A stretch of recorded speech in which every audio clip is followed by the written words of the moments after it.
میرے محترم دوستوں بزرگوں، دنیا کی محبت ہر مصیبت ہر گناہ کی جڑ ہے۔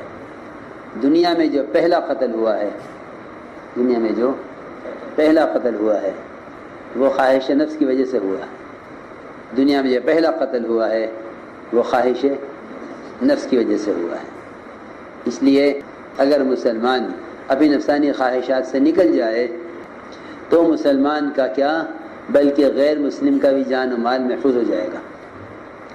غیروں تک اسلام کے صحیح معنی میں پہنچنے میں مسلمان کی خواہشات سب سے بڑی رکاوٹ ہے۔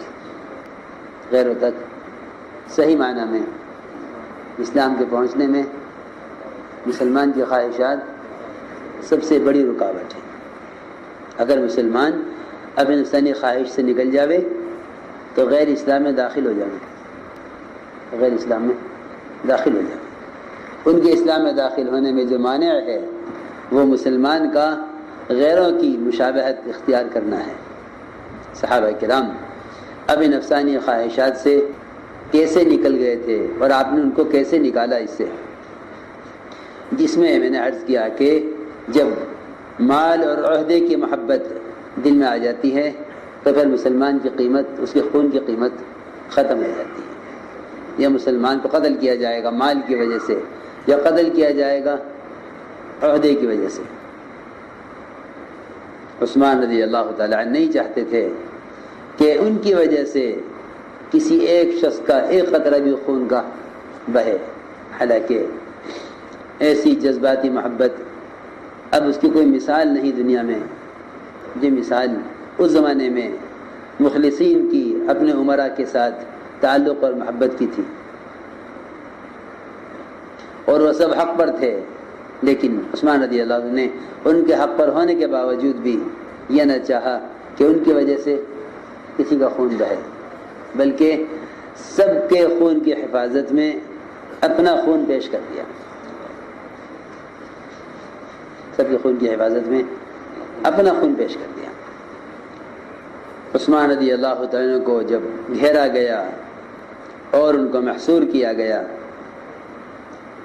پھر ان سے کہا گیا کہ آپ قتال کیجئے، ہم آپ کے ساتھ ہیں۔ عثمان رضی اللہ عنہ سے انکار فرما دیا عائشہ رضی اللہ تعالی عنہ کہ فرمایا حضور اکرم صلی اللہ علیہ وسلم نے کہ میرے فلاں صحابی کو میرے پاس لے کر آؤ، فلاں صحابی کو میرے پاس بلاؤ، نام کسی کا نہیں لیا، تاکہ جستجو کے بعد حضرت عثمان کو لایا جاوے، نام نہیں لیا آپ نے۔ حضرت عائشہ فرماتی ہے میں نے عرض کیا کہ ابو بکر کو بلاؤں، فرمایا نہیں۔ فرماتی میں نے عرض کیا تو عمر کو بلاؤں، فرمایا نہیں، عمر کو بھی نہیں۔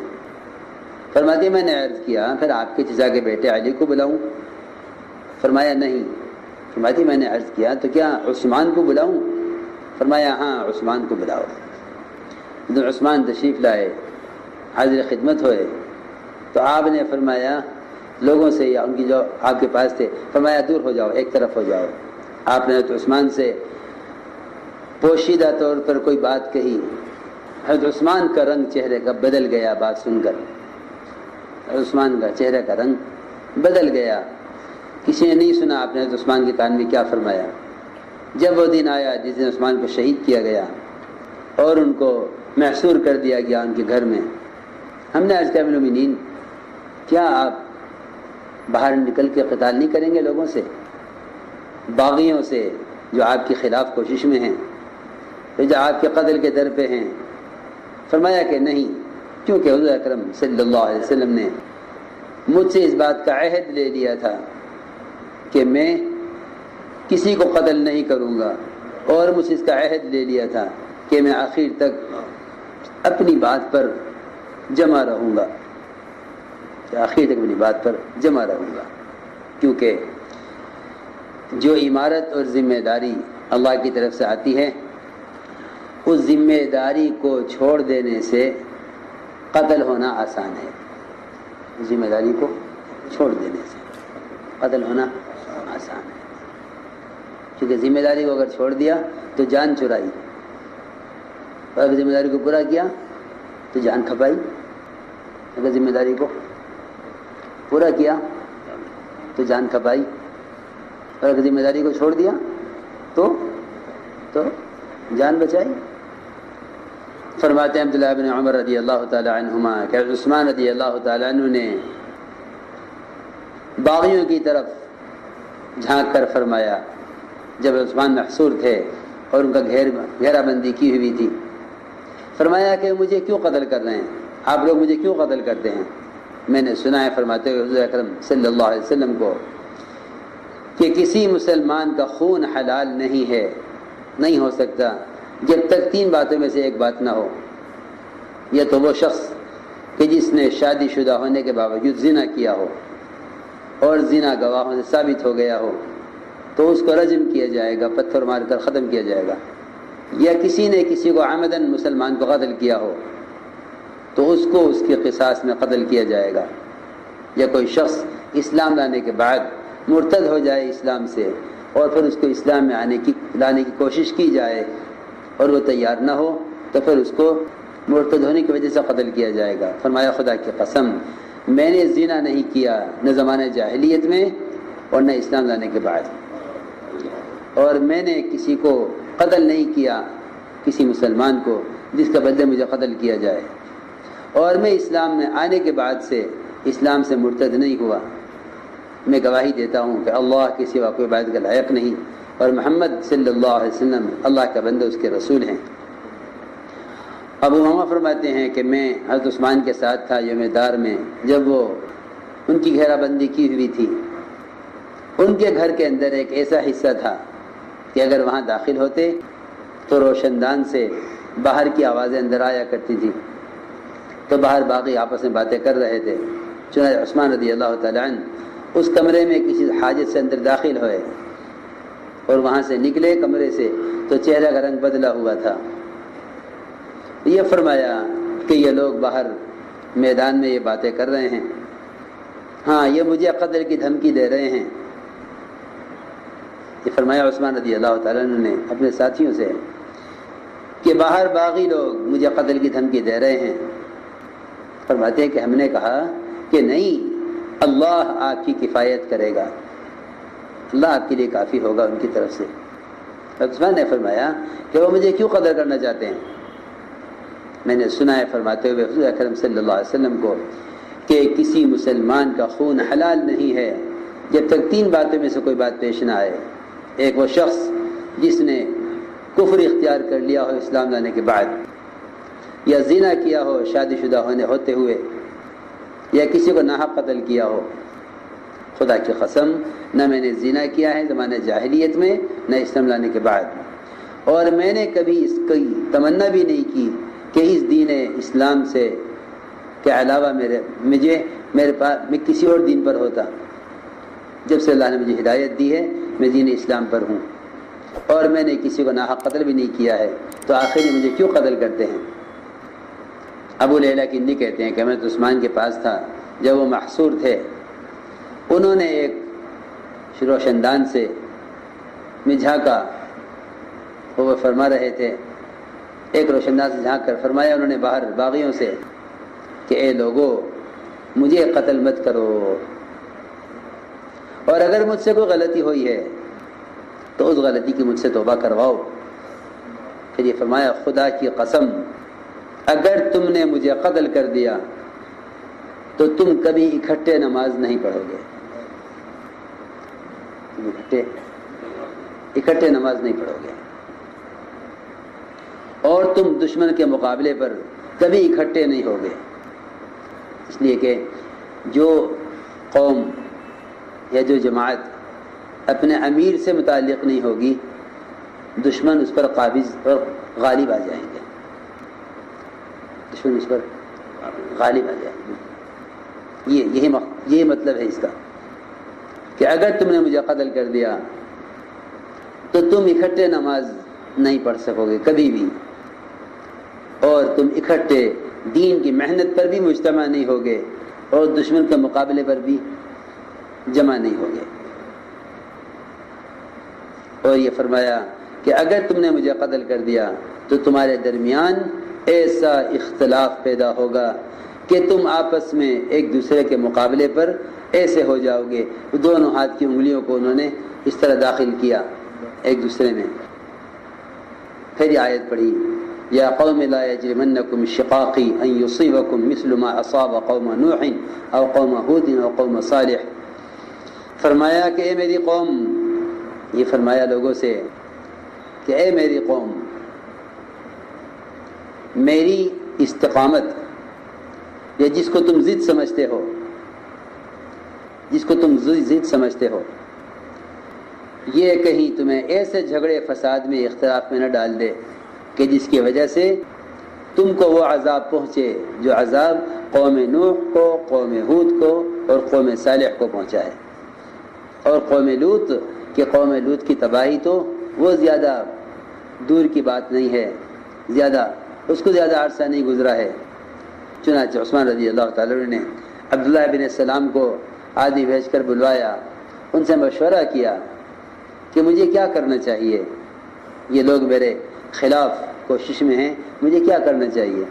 تو حضرت عبداللہ بن السلام نے فرمایا الکفہ الکفہ، کہ نہیں آپ ہاتھ رو کے رکھیں، ہاتھ رو کے رکھیں.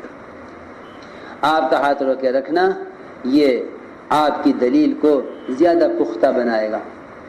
یہ قیامت میں آپ کے پاس دلیل ہوگی، آپ کی دلیل مضبوط ہوگی قیامت میں. مغیرہ بن شعبہ فرماتے ہیں کہ وہ داخل ہوئے عثمان کے پاس جب عثمان محصور تھے.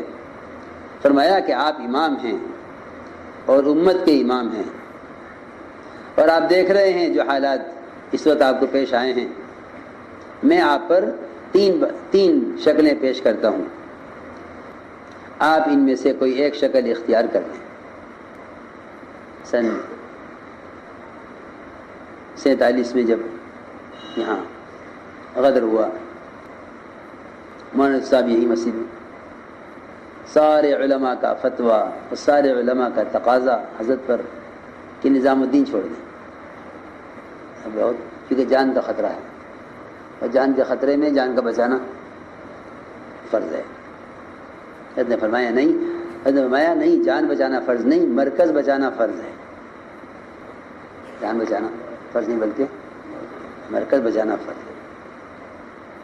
چنانچہ شیخ کے یہاں سے بھی حکم آیا کہ نہیں فوراً نظام الدین چھوڑ دو. نہیں میں یہ یہاں قتل ہو جاؤں گا لیکن نظام الدین نہیں چھوڑوں. فرمایا ساتھیوں سے کہ بھئی جو تم میں سے یہاں مرنے کے لیے تیار ہو وہ ٹھہر جاوے، باقی جو تیار نہ ہو میری طرف سے اجازت ہے. کہا کہ نہیں حضرت ہمیں سے کوئی نہیں جائے گا یہاں سے. تو مختلف حضرت پر شکلیں پیش کی گئیں. اچھا ایسا کریں کہ جتنا سامان ہے گھر کا، کہ سامان ہی کیا ہے ہمارے پاس، اور اگر ہے گھر میں کوئی گھر والوں کا سامان تو بھئی جب جان پر آئے گی تو مال کیا کریں گے، اور جو اللہ جان کا محافظ ہے وہ مال کا ہی محافظ ہے. ساری رات مجمع جاگتا تھا. ایک طرف سے لوگ کہتے تھے حسبی اللہ و نعم الوکیل، دوسرا کہتا تھا نعم المولا و نعم الوکیل. اس طرح رات گزرتی تھی. تو میں عرض کر رہا تھا کہ مختلف حضرت عثمان پر پیش کی گئی کہ 3 شکلیں ہیں، ان میں سے آپ کو ایک اختیار کر لیں، یا تو آپ نکل کر ان سے قتال کریں، اس لیے کہ آپ کے ساتھ بڑی تعداد ہے اور قوت ہے، اور آپ حق پر ہیں اور آپ کی مخالفت کرنے والے باطل پر ہیں. آپ حق پر ہیں اور آپ کے مخالف باطل پر ہیں. ایک شکل تو یہ ہے کہ آپ قتال کریں ان سے. دوسری شکل یہ ہے کہ آپ کے جس دروازے پر وہ لوگ چڑھائی کیے ہوئے ہیں آپ اس دروازے کو چھوڑ کر اپنے گھر کی دوسری جانب دروازہ کھولیں، نیا دروازہ، اور وہاں سے آپ خاموشی سے نکل کر مکہ مکرمہ چلے جائیں. اگر آپ مکہ میں داخل ہو گئے تو پھر وہ وہاں آپ کے خون کو حلال نہیں سمجھیں گے، آپ کے خون کو حرام سمجھیں گے، اس سے آپ کی حفاظت ہو جائے گی.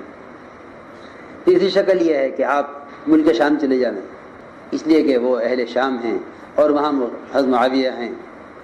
اور عثمان نے فرمایا تینوں باتوں کا انکار اس طرح فرمایا کہ میں نکل کر ان سے قتال کروں تو میں یہ ہرگز نہیں چاہتا کہ حضور اکرم صلی اللہ علیہ وسلم کے بعد سب سے پہلا شخص میں بنوں کہ جس کی وجہ سے امت کا خون بہے. میں اس کے لیے ذریعہ بننا نہیں چاہتا۔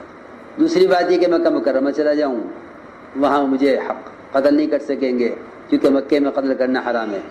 تو یہ فرمایا کہ میں نے مکہ مکرمہ میں نہیں جا سکتا، کیوں کہ میں نے سنا ہے فرماتے ہوئے حضور اکرم صلی اللہ علیہ وسلم کو کہ آپ نے یہ فرمایا کہ قریش کا کوئی آدمی اگر مکہ مکرمہ میں رہ کر کوئی بے دینی پھیلائے گا تو مکہ مکرمہ میں ہونے کی وجہ سے سارے عالم سے آدھا عذاب اس کو دیا جائے گا۔ پورے عالم پر جتنا عذاب ہوگا آدھا عذاب اس کو دیا جائے گا۔ لہٰذا میں نہیں چاہتا کہ میں اس کا ذریعہ بنوں۔ اور آپ نے کہا کہ ملک شام چلے جاؤ، وہاں اہل شام ہیں اور وہاں معاویہ ہیں، وہاں تمہاری حفاظت ہو جائے گی۔ تو یہ فرمایا کہ میں اپنے ہجرت کی جگہ کو اور حضور اکرم صلی اللہ علیہ وسلم کے پڑوس کو چھوڑ کر جانا نہیں چاہتا۔